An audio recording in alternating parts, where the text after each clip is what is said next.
আপনাদের সবার প্রিয় অভিষেক শর্মার উইকজন কোনটি সেটি আজকে আপনাদের বাতাবো।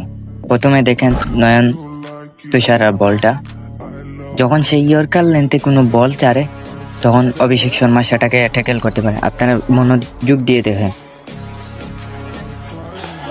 দেখতেছেন ইয়র্কার বল যেটা মারেছে অভিষেকের ব্যাট স্কোয়ার হয়ে গেছে, তার জন্য বলটা মিস দিয়েছে এবং এলবিডব্লিউ আবেদন করেছে। তারপরের বল আবার ইয়র্কার লেন্থে, এটাও অভিষেক মারতে পারবে না, কারণ ইয়র্কার বলে তার উইকজন স্পষ্ট দেখা যাচ্ছে।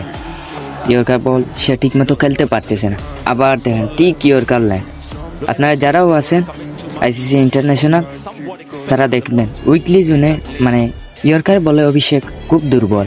আপনারা এই বিষয়টি চিন্তা করে প্রতিটা ম্যাচে এরকম এফোর্ট জোন দেওয়ার চেষ্টা করবেন এবং প্রতিটা বলারকে বলবেন ইয়র্কার বল করতে। দেখবেন অভিষেক শর্মা একবারে গুঁড়া হয়ে যাবে, ইন্ডিয়ার ওপেনিং একবারে গুঁড়া হয়ে যাবে।